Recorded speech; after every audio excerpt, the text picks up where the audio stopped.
Hello दोस्तों, स्वागत है आप सभी का हमारे YouTube चैनल पर हैरी स्कैरी टेल्स में। मेरा नाम हैरी है। आज मैं आप सभी के लिए एक और सच्ची और बेहद डरावनी कहानी लेकर आया हूँ। ये कहानी हमें भेजी है रोहित शर्मा जी ने, जो कि कोलकाता के रहने वाले हैं। तो चलिए दोस्तों, कहानी को शुरू करते हैं। रात के करीब 11:30 बजे का समय, बारिश का मौसम, पूरे रास्ते में जगह जगह जल भराव, साए साए करती हुई हवा, काली अंधेरी रात, चारों तरफ पसरा हुआ अंधेरा। और उसी बीच 24-25 वर्ष के लगभग दो व्यक्ति, मुकेश और अजीत, दूसरे गांव की शादी समारोह से अपने गांव घर लौट रहे हैं। वैसे तो माहौल में एक अजीब सा डर का साया छुपा हुआ है, परंतु एक बात इस समय जो सबसे अच्छी है वो है कि मुकेश और अजीत दोनों ही स्वभाव के काफी साहसी और हिम्मती व्यक्ति हैं। मुकेश, जो उन दोनों में अधिक बुद्धिमान था, उसने विचार किया कि इस भयभाव वातावरण को थोड़ा हल्का करने के लिए क्यों ना आपस में आराम से बात करते हुए घर जाया जाए। सच कहूँ तो मुकेश ये तो अच्छे से समझ चुका था कि उनके घर पहुँचने में कुछ अधिक ही देर हो गई है। ऊपर से मौसम भी काफी खराब है। एक बात और जो उनके मन में हलचल पैदा कर रही थी, और वो मन ही मन उस बात को भुलाने के लिए खुद से ही लड़े जा रहा था, और वो ये कि इस रास्ते से इतनी देर रात का सफर खतरे से खाली नहीं है। परंतु जो अजीत है उसे मूर्ख तो नहीं कह सकते, किंतु बुद्धिमान भी नहीं। तभी मुकेश अपने दोस्त अजीत से बोलता है, यार ऐसे चुपचाप मत चल, कुछ बातचीत करते हुए चलते हैं, मजा भी आएगा और रास्ता भी आराम से कट जाएगा। इस घुप अंधेरे और खराब मौसम में यदि हम चुपचाप चलेंगे तो मन में डर घर कर जाएगा। ये सुनकर अजीत बोलता है, हाँ यार तू ठीक बोल रहा है, और पता है मुझे तो तुझे एक जरूरी बात ही बतानी थी। अपने वो अंकल जी थे ना, जब हम मैदान में खेलते हैं तो अक्सर हमें नजर आते हैं और कहते हैं कि बेटा खेलते समय जरा मेरी साइकिल का ध्यान रखना। अरे वही जो कभी कभी खाने की चीज भी दे देते हैं। मुकेश बोलता है, हाँ हाँ पहचान गया, आगे बोल, तू क्या बोल रहा था। तभी अजीत बोलता है, हाँ तो वो अंकल जी ने आज सुबह ही आत्महत्या कर ली है। उनकी लाश उन्हीं के पंखे पर लटकी हुई मिली है। और तो और मेरा एक दोस्त तो कह रहा था कि उनकी आंख पूरी की पूरी खुली हुई थी, जैसे सबको आंख फाड़ के देख रहे हों। उसकी बात सुनकर मुकेश की रीढ़ की हड्डी में डर की लहर दौड़ गई। अचानक से अच्छे खासे ठंडे दिन में भी मुकेश के माथे से पसीने की बूंद उसके गले से लुढ़क जाती है। उसके मन में अजीब सी हलचल महसूस होती है। बार बार उन अंकल का चेहरा उसकी आंखों के सामने आने लगता है। उसे तो पता भी नहीं था कि कल ही जिस अंकल से उन लोगों ने इतने प्यार से बात की थी, वो अब इस दुनिया में नहीं रहे। अजीत अब भी माहौल की गहराई को ना समझते हुए उसी बारे में बोले जा रहा होता है। तभी मुकेश उसको बीच में टोकता है और बोलता है, इतनी रात को इतनी खराब मौसम में हम दोनों अपने परिवार से घर से इतनी दूर इस मौसम अंधेरे रास्ते में अकेले चल रहे हैं, और तुझे बोलने को बस यही बात मिली थी। ये तूने बात करके माहौल हल्का किया है या उसको और ज्यादा भारी किया है। ये सुनकर अजीत एक बेवकूफ़ों वाली हंसी हंसता है और बोलता है कि चल छोड़, ऐसे ही चुपचाप चलते हैं, वही सही रहेगा, वरना मुझे खुद ही नहीं पता कि मैं क्या क्या बोल देता हूँ। और दोनों चुपचाप चलने लगते हैं। चारों तरफ घना अंधेरा पसरा हुआ होता है, और तभी उनके गांव और दूसरे पड़ोस के गांव के बीच में एक नदी पड़ती है। दोनों वहां तक पहुंच जाते हैं। उस नदी में पानी तो ज्यादा गहरा नहीं है, पर उसको चलकर पार करना पड़ता है। पर इस समय वो नदी पार करना भी उन दोनों के मन में एक भय पैदा कर रहा होता है। इसलिए उस नदी में पैर रखने से पहले ही मुकेश हाथ में एक लंबा सा डंडा उठा लेता है और धीरे धीरे नदी पार करने लगता है। और अजीत मुकेश के कंधे को पकड़कर उसके सहारे आगे बढ़ता है। नदी धीरे गति से बह रही होती है और वो दोनों भी धीरे धीरे आगे बढ़ रहे होते हैं। लगभग 7 मिनट चलने के बाद उनके घुटने के भी थोड़ा ऊपर उनके पेट पूरा गीला हो चुका है, और दोनों नदी भी पार कर चुके हैं। नदी से बाहर आकर सबसे पहले अपने जूते को वापस पहन लेते हैं, जो उन्होंने नदी में उतरने से पहले ही खोलकर हाथ में ले लिए थे। अब नदी से निकलकर दोनों फिर से पक्की सड़क पर आ जाते हैं और आपस में छोटी मोटी बात करते हुए चले जा रहे हैं। रास्ते में जगह जगह गड्ढे में पानी भरा हुआ है और दोनों अपने पैर बचाते हुए धीरे धीरे आगे बढ़ते हैं। वैसे वो रास्ता तो पक्का और अच्छा बना हुआ है, परंतु उस रास्ते के दोनों तरफ घनी और बड़े बड़े पेड़ हुए हैं और उन पेड़ों के बाईं तरफ एक बहुत बड़ा आम का बगीचा है। रास्ते के किनारे दोनों तरफ घनी घनी हरी घास, जंगली पेड़ के झाड़ उगे हुए हैं और उन झाड़ियों के बीच से आती है जुगनुओं की आवाज। ये वातावरण और इसमें अजित की वो बात मुकेश के दिमाग को बुरी तरह गोल गोल घुमाती रहती है।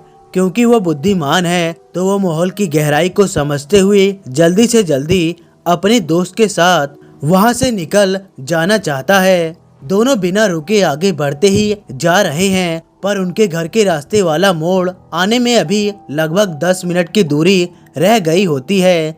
मुकेश अपनी सोच में डूबा हुआ जल्दी से जल्दी वहाँ से निकलने की फिराक में है और उसने अजित के हाथ को कस के पकड़ रखा है और उसे बोला है कि ऐसे अकेले रास्ते में कभी एक दूसरे का हाथ नहीं छोड़ना चाहिए। तभी अचानक आसमान में बिजली कड़कती है और मौसम के गूंजने की आवाज होने लगती है। मुकेश चुपचाप आगे बढ़ ही रहा होता है कि तभी अजीत पास के आम के बगीचे की तरफ देखता है तो उसके मन में अचानक खौफ भर उठता है, क्योंकि वहाँ उसे कोई सफेद चीज लहराती हुई दिखती है। पर जब बिजली की रोशनी कम होती है और अंधेरे में उसे कुछ नहीं दिखता तो वो सोचता है कि उसके मन का भ्रम होगा। फिर भी उसके मन में अब कुछ हलचल सी होने लगती है और वो मुकेश को कहता है, यार मुकेश, बुरा मत मानना यार, मुझे लगा कि अभी आम के बगीचे में मैंने कुछ देखा। ये सुनते ही मुकेश भी हिल जाता है, पर धीरज रखते हुए बिना डर को जताए उससे पूछता है, क्या देखा बे? तभी अजीत उससे बोलता है, यार मुझे लगा मैंने पेड़ के पीछे लटका हुआ कुछ देखा। ये सुनते ही मुकेश थोड़ी देर के लिए शांत हो जाता है और उसे समझाते हुए बोलता है, देख मेरी बात ध्यान से सुन, रात बहुत हो चुकी है और ये सब तेरा भ्रम है, पर तुझे मेरी कसम दोबारा उधर की तरफ मत देखना और चुपचाप जल्दी से जल्दी अपने गांव आगे बढ़। अजीत उसकी बातों का बहुत अच्छे से पालन करता है और जल्दी से जल्दी पाँव आगे बढ़ाने लगता है। तभी डरे अजीत को अपने पीछे कुछ अजीब सा महसूस होता है। वो कहते हैं ना दोस्त, जब इंसान डरता है जो नहीं करना होता है वो गलती उससे हो जाती है। ऐसा ही कुछ अजीत के साथ भी हुआ था। वो अचानक पीछे मुड़कर देखता है तो उसकी सांस अटक सी जाती है। वो देखता है कि उसने लगभग 30 से 40 फुट दूर हवा में कोई सफेद चीज जो कपड़े जैसा लग रहा है वो लटके हुआ है। पर हैरानी की बात यह है कि बीच सड़क में अगर कोई कपड़ा अटका भी हुआ है तो उसे किसी पेड़ के सहारे की जरूरत है। वो किसी शून्य में लटक तो नहीं सकता, तो ये सड़क के बीचों बीच कपड़ा किस चीज के साथ अटका हुआ है। अब वो बुरी तरह से डर चुका है और तुरंत मुकेश को ये सब बात बताता है। मुकेश भी इतना होशियार है कि उससे बात करने के बहाने हल्का सा पीछे मुड़कर उसे देख लेता है।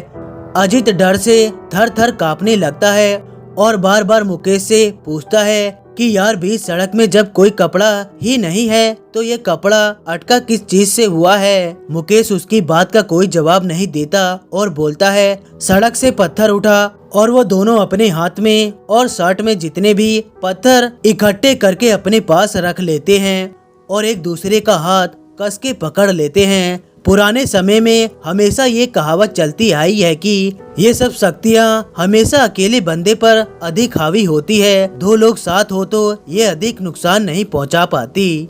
वो दोनों एक दूसरे का हाथ कस के पकड़ के चलने लगते हैं और हनुमान चालीसा का पाठ करने लगते हैं। अब अजित में एक खास बात है कि वो हर मंगलवार मंदिर जाकर हनुमान चालीसा का पाठ अवश्य करता है।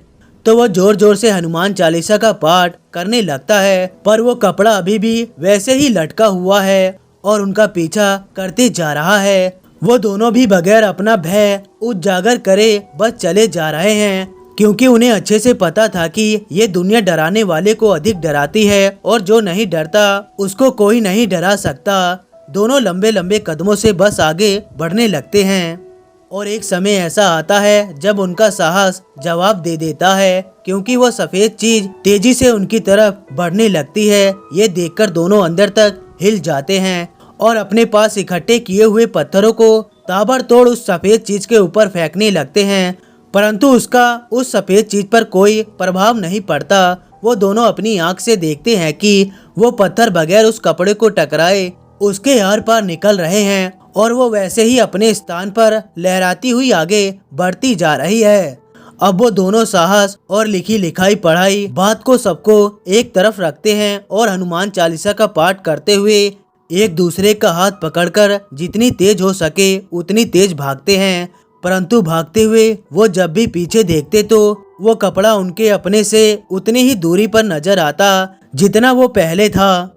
वो दोनों अंदर तक खौफ से भर चुके होते हैं। तभी दौड़ते दौड़ते दोनों उनके घर के रास्ते वाले मोड़ तक पहुंच जाते हैं और पीछे मुड़कर देखते हैं तो वही अंधेरी रात में सफेद चीज वही उनका पीछा कर रही है। पर वो दोनों इस बार बहुत तेजी से बिना अपने कदम बिना रोके बिना पीछे देखे भागते रहते हैं और तभी मुकेश का घर आ जाता है। वो दोनों तेज तेज दरवाजा पीटते हैं और बिना पीछे देखे मुकेश के घर में घुस जाते हैं और चैन की सांस लेते हैं। पर उनकी हालत देखकर मुकेश की माँ बहुत घबरा जाती है और उनके पिता को बुलाकर ले आती है। जब उनके पिता पूछते हैं तो दोनों अपने साथ घटी हुई इस भयानक घटना को उनको कह सुनाते हैं। तब मुकेश के पिता हाथ में डंडा लिए घर से बाहर निकलते हैं और दोनों तरफ मोड़ पर अच्छे तरह से नजर डालकर देखते हैं, पर उन्हें पूरे रास्ते में अंधेरे के सिवा कुछ भी नहीं दिखता। फिर तब जाकर मुकेश के पिता अजित को उसके घर छोड़ आते हैं। अब वो दोनों काफी बड़े और समझदार हो गए हैं, पर इसके बावजूद अपने साथ घटी उस भयंकर घटना को दोनों आज तक नहीं भुलाए हैं। तो दोस्तों, कहानी आप लोगों को कैसी लगी लाइक और कमेंट करके जरूर बताएं। और हाँ दोस्तों, साथ में हमारे चैनल को सब्सक्राइब करना ना भूलिएगा। मिलते हैं अगली वीडियो में, तब तक के लिए धन्यवाद दोस्तों।